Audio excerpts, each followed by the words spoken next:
Pinatawag ang mga kasama sa listahan sa 15 mga kontraktor na pinangalanan ni Bongbong Marcos na involved o nakakupong ng malalaking mga flood control projects. Tinanong isa-isa ang mga contractors.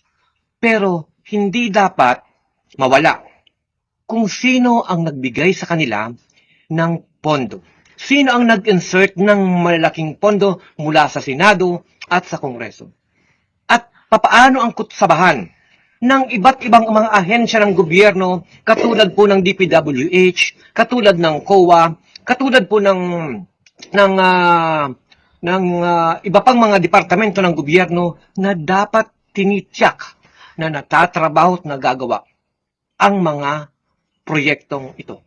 Lumalabas ngayon na meron talagang mga ghost project. Lumalabas din na meron talagang kutsabahan ang mga departamento ng gobyerno, ang kontraktor, ang mga senador at kongreso sa patrabahong ito.